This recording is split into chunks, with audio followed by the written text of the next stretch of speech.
What's up, YouTube? Welcome back to the channel. I am super excited to share with you guys today this 2-gallon Pico Reef Bowl aquarium I recently built. This just goes to show you that the reef aquarium hobby does not have to be reserved for only those with really large spaces and really large budgets.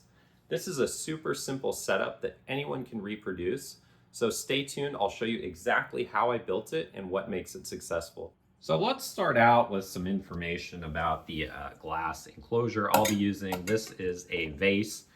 I think the volume is approximately 2 gallons. I'm not really sure. I'm too lazy to pour water in and figure it out, but it should be somewhere around 2 gallons. I actually got this from a friend of mine. She gave it to me because she knows that I like to fill glass boxes with water. So that was very thoughtful of her. The first problem we need to solve to make this bowl aquarium really work for saltwater corals is we need to provide flow. So if you guys don't know, flow is really important for corals. It's essentially their circulatory system. So it allows them to export waste, take in food, and just stimulates growth. So in order to provide that, I went to Amazon and picked up this Seche Syncra Nano Pump. It provides around 110 US gallons per hour. Additionally, it is adjustable, so I can change the flow rate. So once it's in there, we can really dial it in. And also it's small and fairly inexpensive and from a somewhat reliable brand, so I trust this thing. So one modification I made to this pump was I added this piece of irrigation tubing right here and this elbow. You can find these parts in your in the irrigation section of your home improvement center. And so the idea here is that water will be drawn from the bottom of the bowl, pulled up here and distributed back to the top to form kind of a circular flow pattern, if you will. So the next problem we need to solve is lighting, and I think this is a more straightforward problem to solve. I just went out and grabbed this fixture from Amazon. Is called the Lamini Astra 20 Nano LED Aquarium Light. It is intended for reef aquariums, and it came with this little, I guess you'd call it a remote, which lets me turn it on and off, adjust the intensity of all of the different color channels. I think it's got like blue, white, red, and green, and also has a timer function on it, which is pretty nice. So I think this is gonna be enough light to grow the kind of corals I wanna grow. So I'm just planning on pretty simple corals like soft corals and maybe a few LPS. Another problem we need to solve is filtration. Currently, there's no filtration in here. All we have is lighting flow. So what I'm planning on is just keeping it simple and using biological filtration. What do I mean by that? I mean, I'm gonna come grab some already established live rock that I've been keeping in my sump for a time like this, I guess. I'm gonna use that in the tank to provide all of the beneficial bacteria to get the tank started, cycled right off the bat, which is awesome. You can see that this live rock I have here has a ton of life, sponges, critters in it. So I think it's gonna work out really well. And because it's in the sump, which doesn't get a whole lot of light, there's no algae on it, which is pretty cool. In addition, I also picked up some, this is actually a calcium reactor media, which I'm gonna use as the substrate in place of sand. I kind of just think it looks nicer, so I'm gonna go with it. And I've been cooking it in these little Tupperwares. And by cooking it, I mean I've put it inside my established reef tank to kind of sit for about a week now to get beneficial bacteria kind of grown in there right off the bat. So between the live rock and the substrate, I think we're gonna have plenty of established beneficial bacteria just to keep anything toxic out of the water. And by toxic, I just mean ammonia and nitrite.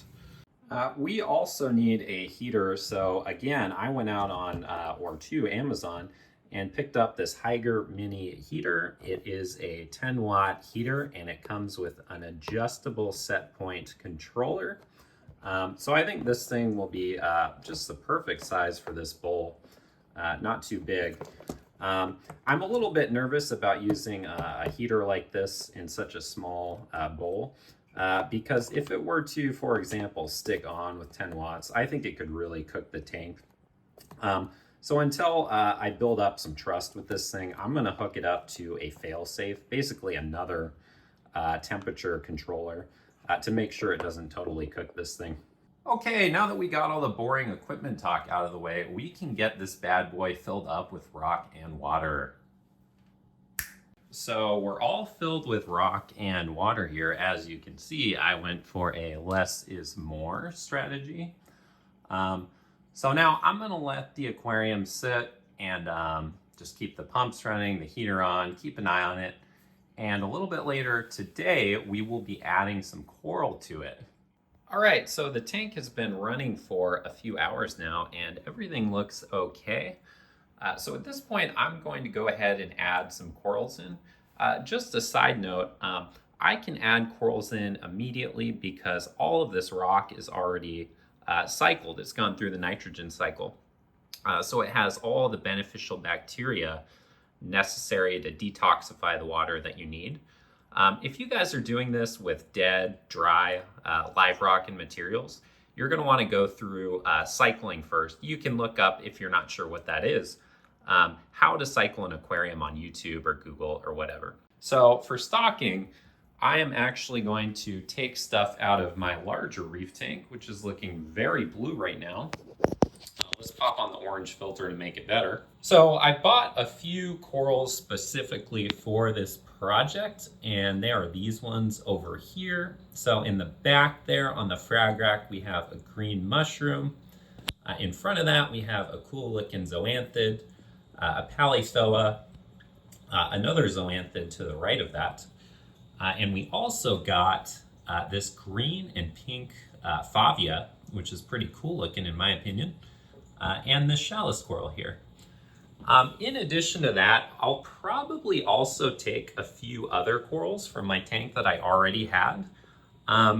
So I'm gonna see if I can get off some of this utter chaos zoanthid, maybe a few mushrooms, things like that. And I'd really like to take a small piece of either hammer coral or frog spawn like we have back there. So I'll see if I can get a piece of that off. And I'm kind of also thinking we should take a little piece of Poecilophora. So this is a really easy SPS coral that I think might do okay in the bowl. So I think we're gonna give it a try. E4 coral. And we're back. So I was able to get most of the coral I said I was gonna put inside the bowl into the bowl. It was a little bit difficult just because there's not a whole lot of space to work with in there. So I struggled a little bit to get certain pieces in the places I wanted. But in the end, we got it done and things are looking pretty good so far. A lot of, or actually all of the corals are opened up and extended, which is a really great thing to see. So yeah, I think everything's looking pretty good. So one thing I forgot to mention is that because evaporation is going to be a bit of a problem in such a small space, I built this little lid for the vase, and basically it's just a circular glass disc I bought on Amazon.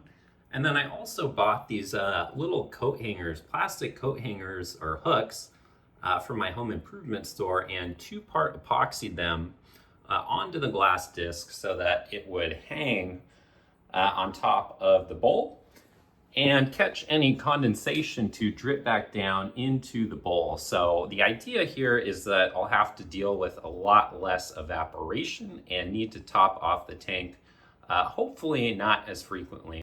We're gonna let the bowl sit for a few days and come back and see, did it crash? Is it covered in algae? Are all the corals closed? Or is it doing great? Okay, it's been about 4 days now, and I did do a little bit of rearranging. I removed the palithoa in the tank. I thought that particular coral didn't fit super well with the scape, so I decided to remove it. I also added this blastomussa in the center of the bowl here, which I think looks really nice. I am super excited to see how this bowl develops over time and watch the corals grow and thrive in this tiny little environment.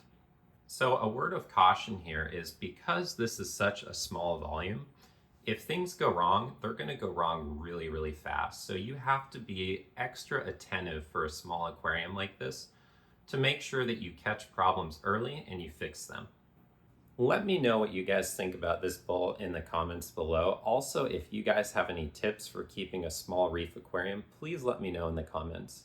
At this point, if you like the video, give it a thumbs up, consider subscribing, and I'll see you in the next one.